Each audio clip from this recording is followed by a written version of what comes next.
recording this for my sister, so could you keep the laughter to a minimum? No. Won't that be the antithesis of what you're going for? Okay. Just quietly. Stop heckling. Feel free to laugh quietly. It's gentle comedy. Library laughing, right? Whatever you think's good. There you go. Alright. No, she's gonna crank you up too. My name's Nick, and I have a high-functioning autism spectrum disorder called Asperger's syndrome.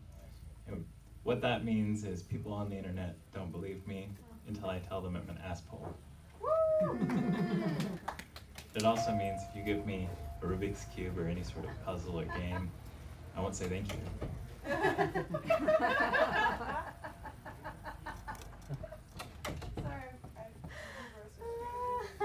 At one of my recent jobs, I came across this gem, and it's a pamphlet that was shipped with an oven.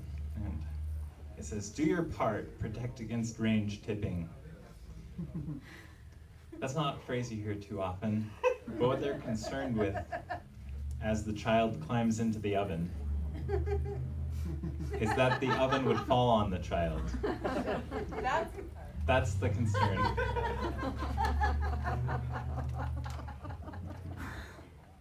They give you a lot of safety tips on the inside here. Don't climb into the oven. Educate children to properly and safely use the range.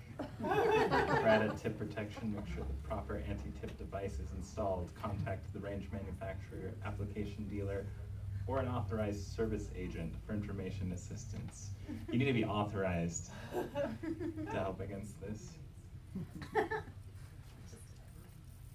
Because no organization would be trustworthy without a physical address. They have one listed on the back here, and it's 20 North Wacker Drive, Chicago, Illinois.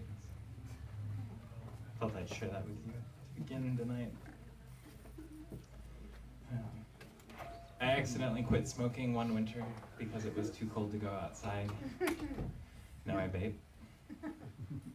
And one time, I went to the store to get my favorite cappuccino flavor for my vaporizer, and unfortunately they were out. So I settled for their coffee flavor. And unfortunately, it tasted exactly like coffee. So I had to go back and get cream flavor and sugar flavor. If pigs could fly, they would have the most delicious wings.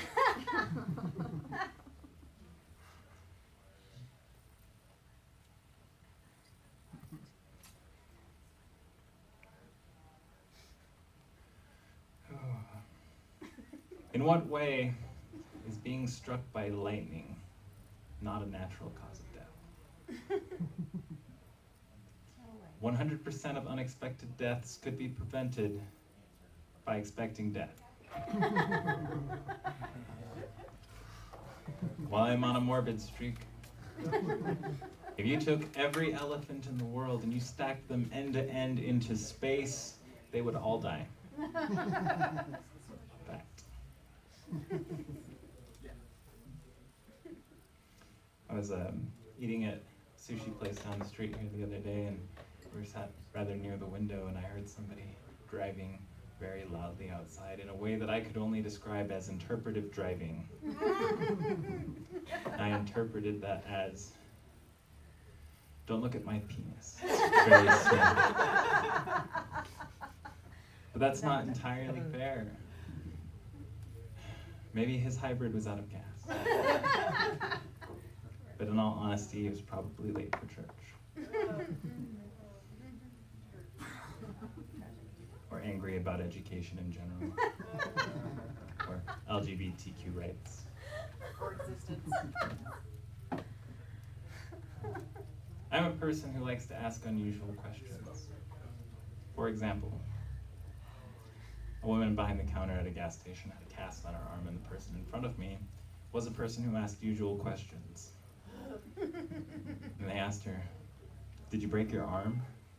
No. Yep.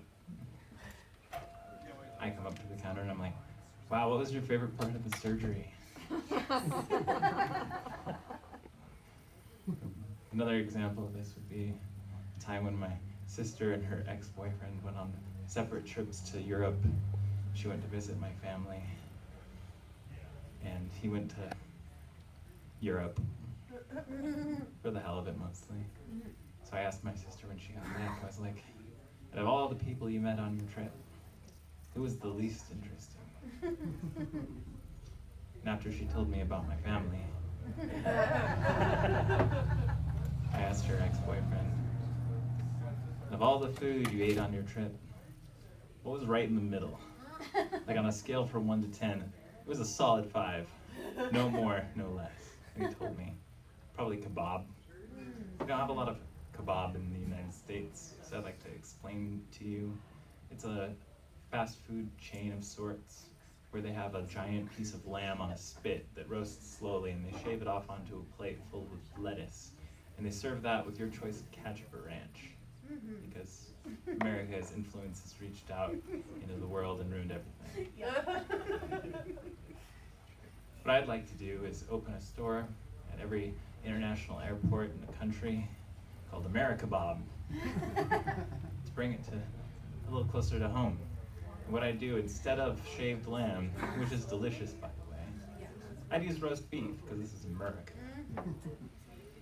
And for your convenience, I would add the lettuce and ranch or ketchup of your choosing, along with the ground beef on a bun. No, it sounds very strange. I've had many strange experiences in the many jobs I've had. For example, I once worked at a Burger King. Overnight, a woman came through the drive-thru inebriated. She rattled off her order very, very quickly. And I apparently had missed something as I read it back to her. So she corrected me, start from the beginning, and again I missed something. And I felt bad that I missed something. I take pride in my work, which isn't true at all. And she was yelling at me. She's like, "You were the worst at your job ever. I can't believe you still work here." And I was like, "All right, well, have a nice night." I'm not done ordering yet. Yeah, you are. You can't do this. I used to work in fast food. I know. I was like, actually, we reserve the right to refuse service to anyone, and tonight that's you.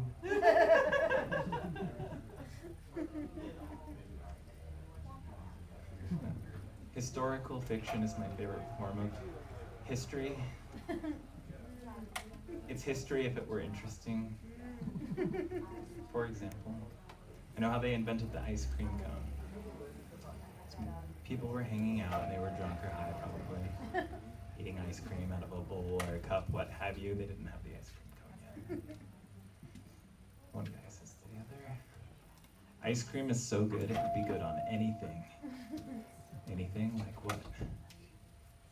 Stale waffles.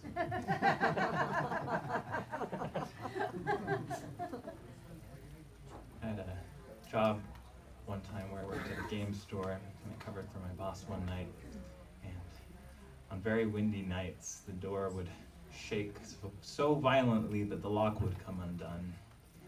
And on a particularly windy night, after the lock had come undone, the wind blew the door open as a police officer was driving by. And he saw the door was open at the game store, and he knew that this was the night he was gonna bust a punk breaking into that game store. So he went to the door, he opened it up, he saw a chain link fence, secondary precaution in case the lock failed or somebody decided that the glass doors weren't exactly a preventative measure. So he climbed over the fence and he caught his belt buckle on a false ceiling much like this one. And he fell, and he was pissed off, and he was looking around that game store for the fucking punk. He didn't find one because there wasn't a punk. And then he looked over to the video store attached, and another chain link fence stood in his way, and he said, "No, not today." He pulled out the bolt cutters. I get a call at 4 in the morning. I drive down to work. They explain everything to me. I walk inside, look to my left at the chain link fence, or what remained of it. And there was an overweight, overzealous, cop-shaped hole cut into the fence. like out of a cartoon.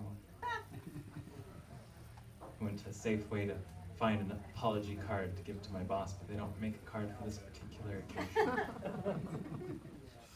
I got fired, but luckily my grandfather knew somebody in town who owned a restaurant, and he got me a job there. And the restaurant owner's son worked there, and unfortunately, he behaved exactly how you'd expect the restaurant owner's son would. He was a douchebag. So I was trolling him one day. I came up to him in the front of the restaurant. I was like, "Hey, Kelsey, there's a wild animal in the restaurant." He's like, "There's no wild animal in the restaurant." I was like, "Yeah, you left the door open. It came right in." I was like, "There's no wild animal in the restaurant." I'm like, "Kelsey, there's a wild animal in the restaurant. The customers can hear me now. He can't ignore it any longer."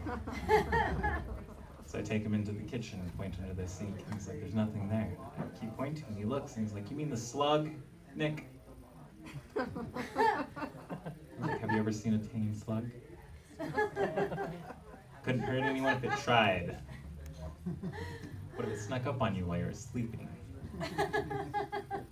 I had to change that story slightly after I realized I had in fact seen a tame slug, because Nintendo, in their infinite wisdom in the 90s, decided that they wouldn't have death in their video games anymore. They were putting a stop to video game violence.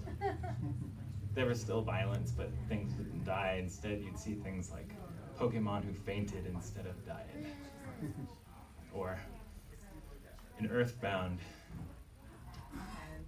took my baseball bat, walked into a cave, found a slug, smashed the shit out of the slug, and across the top of the screen I read the words, "Wild tame, slug has become tame."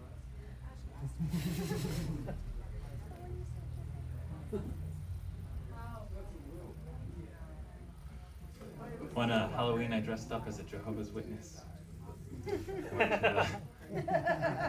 Went to the Kingdom Hall, and I asked for some watchtowers.